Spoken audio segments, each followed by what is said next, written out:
Thayron Liranzo. Thayron Liranzo is a catcher for the Los Angeles Dodgers. He's 6'3", 195 pounds. I think they didn't measure him correctly because he's a monster. I think he's 6'6" and all of 240 pounds. I'm not gonna lie to you. He's huge.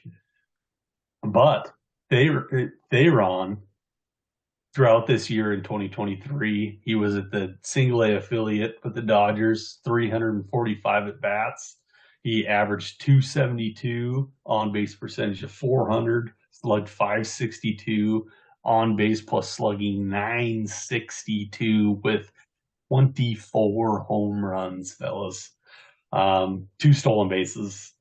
His walks to strikeout, he had 70 walks, 112 strikeouts, way too freaking high. But man, he's impacting the ball. He's hitting the shit out of that ball. He had 24 doubles as well. Yeah. Is it Thayron? Thayron, I think. Thayron, Liranzo, whatever it is. Liranzo is looking. Power is the calling card, and Scout the Stat Line is saying you need to pay attention to that power. It's not the only thing. The on base capabilities are very intriguing. You're right that strikeout rate maybe teeters on the edge of being high, Scary. but he walks a lot, and yeah, they're projecting him for some of the best power in the minor leagues right now. So that's the interesting thing with Liranzo is they're saying this guy is a power bat, and they give him a scout grade equivalency of 75 for power. Have you seen some photos of this guy running around the field? He's not 6'3". No, I can't say I have. Not 6'3". I'm 6'3". This guy would be 4 inches taller than me. Some of the best projections, I think, at Scout the Stat Line. This one's a huge surprise. I don't think that there's any way that he's better than Ethan Salas. The profile doesn't look quite as strong to me overall either, but you can't deny the power, and it's the Dodgers again. You know, there's going to be issues with playing time, as there usually is with the Dodgers prospects, it seems like.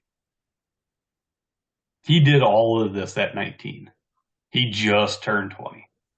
So he'll be 20 all of next year, probably in Double A.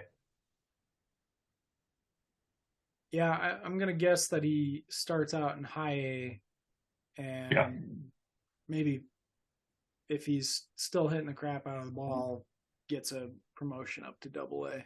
Well, it's tough too with all their other promotions. I mean, they're gonna have to find a spot for him to be able to move up because they do have more catchers, more outfielders, more infielders. The Midas touch of the Dodgers. They just got a great farm and they know how to push the right buttons. Yeah, it's a crazy one. Yep. But this is one of those guys. So we were just talking about this with Ballesteros. If you can't get Ethan Salas, if you can't afford him, if you can't get this next guy we're going to talk about, who would be my number one priority target, if you can't, based on value and expected production, then Liranzo is a pretty good avenue, I think. You know, maybe a toss up between Liranzo and Ballesteros, who I'd want to target in that scenario, where it's like I can't get these other two guys. You know, who am I going to look at adding? Well, this one's kind of sneaky. He doesn't have a lot of pedigree, not a lot of top 100 billing out there, so could be the way to go. That's an interesting question. I'd like to present that to you. Who would you rather go? Would you rather do Ballesteros or Liranzo? I think Ballesteros is the safer looking profile to me. I'd probably go that direction, though I do think it's fairly close, and Liranzo is probably the upside play. So that's where I'm sitting, especially with the older outlook of the catcher position, trying to get those cheap stats. um, with the power numbers. Give me give me Liranzo with the cheap power stats at the catcher position. A lot of risk there. I think a Yep. lot more risk in his profile. If you were to tell me, and it's not a risk aversion that makes me say this, but if you were to say like pick one of those two guys, I'm going Ballesteros because I just think it's more likely he finds major league success. Yeah. No, I agree with that. I really do.